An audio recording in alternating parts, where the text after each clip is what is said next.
Hey guys, welcome back, it's Ripe again, back with more entitled people stories. In this video, my entitled neighbor demands I divorce my husband so she can have him. When we refuse, she tries to kill us. Here is what happened. 10 years ago, when my husband and I were newly married, we found ourselves living in a relatively unsafe neighborhood. We did not have enough money to afford anything better, so we settled in a small rundown house that seemed to be the only option for us at the time. Our house was small, but it was ours to build, and we were happy to have a place to call our own. However, there was one thing that made our lives difficult. We had an unhinged neighbor who was intent on not only making our life a living nightmare, but also came pretty close to ending it. I'm gonna call this creature Karen. Karen was an old druggie who lived next door to us, a loud and obnoxious woman whose husband left her after she stabbed him with a screwdriver because he was not giving her money to fuel her addiction. We sadly got to know of it all a whole month after moving in.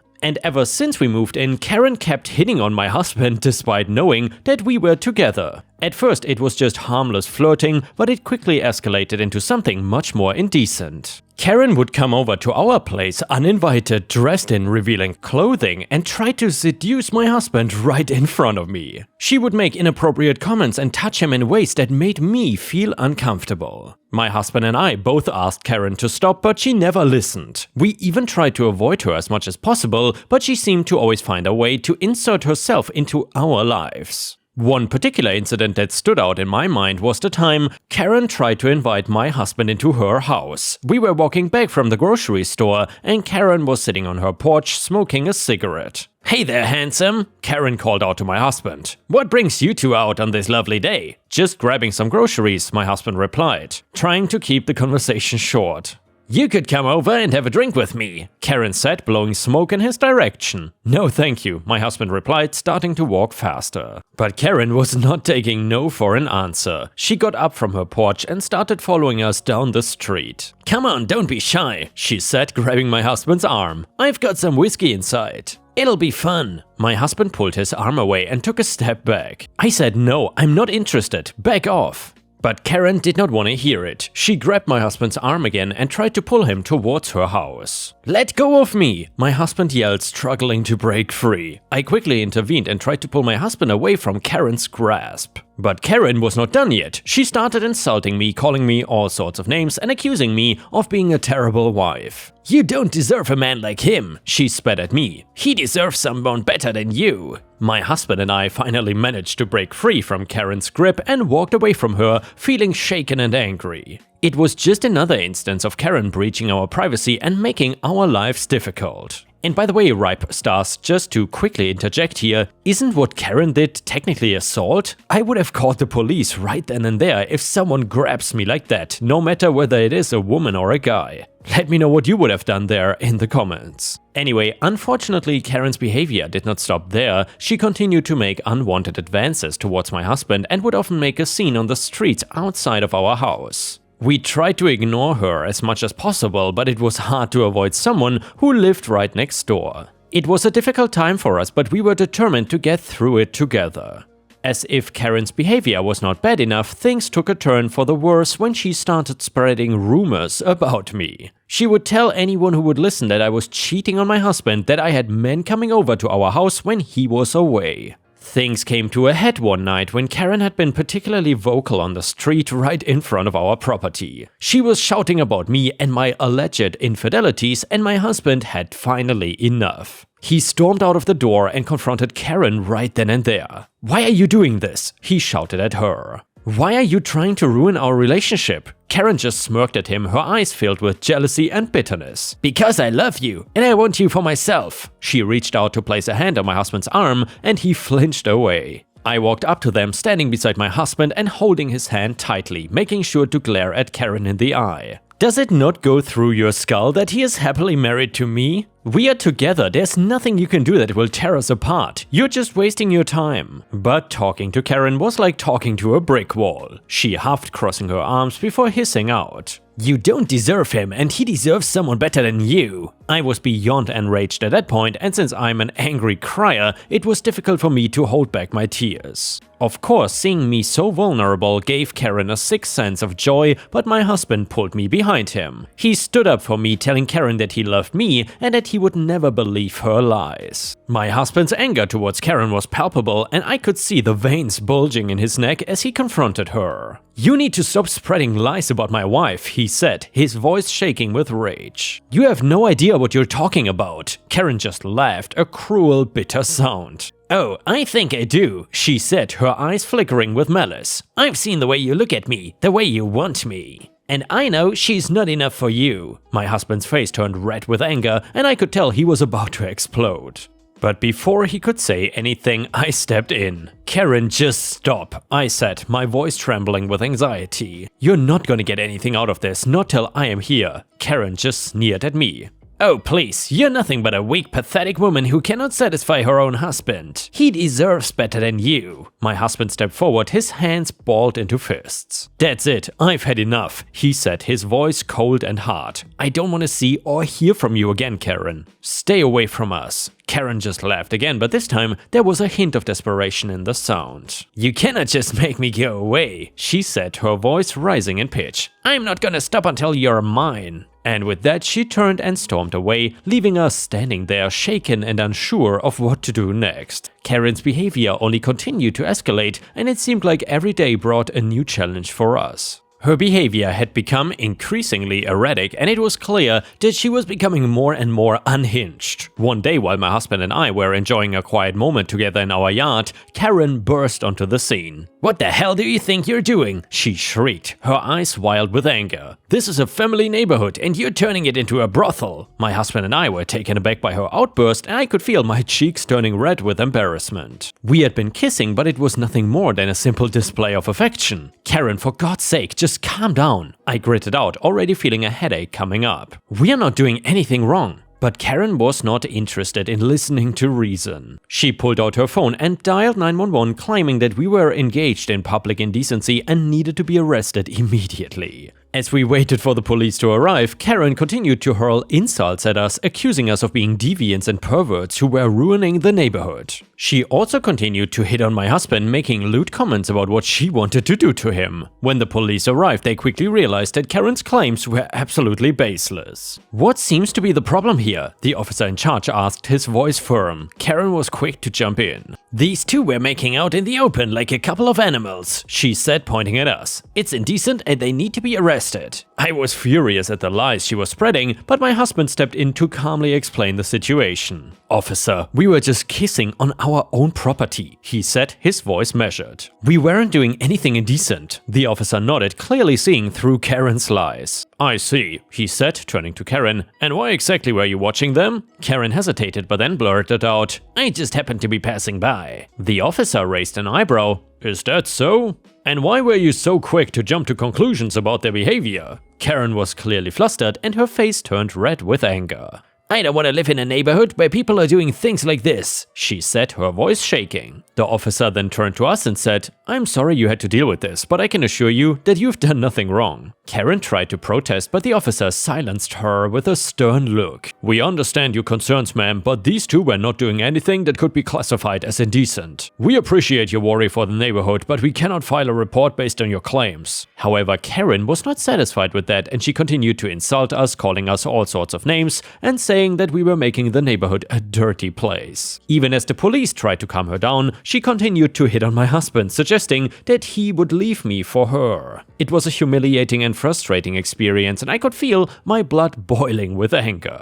But yet again, my husband stayed calm through it all. He knew that Karen was just trying to get a reaction out of us, and he refused to give her the satisfaction. Instead, he held my hand tightly and refused to engage with her. I could not help but wonder if there was more we could do to protect ourselves from Karen's harassment. "Is there anything we can do about her behavior?" I asked the officer. The officer sighed. Well, unfortunately, there's not much we can do about someone flirting with you. The most we can do is warn her to stay away from you. But if she escalates her behavior, don't hesitate to call us." We thanked the officers and watched as they drove away, still shaken from the encounter. We knew that Karen was not gonna stop, but at least we had the law on our side. After the incident with the police, Karen's behavior became more erratic than ever before. She started following my husband to his work and even waited outside our house for hours at a time, watching our every move. One day we came home to find that our front door lock had been broken. We knew immediately that Karen was responsible. We called the police, but there was little they could do since we had no proof. Things only got worse from there. Karen started vandalizing our property, throwing ketchup and mustard on my clothes that I hung out to dry, and leaving threatening notes on our doorstep. She even tried to physically intimidate us by following us around the neighborhood and making obscene gestures. It was clear that Karen wanted us, or at least me, out of the neighborhood, and she was willing to do whatever it took to make that happen. My husband and I started looking into other places to move to, but it was not easy. We did not have a lot of money, and finding a new home in a safe neighborhood was proving to be a challenge. One day, as my husband and I sat down for a romantic dinner on Valentine's Day, we were finally able to relax and forget about all the troubles that Karen had caused us. The table was set with candles and flowers, and soft music played in the background. But our moment of peace was short-lived. Suddenly, we heard a loud banging on the door.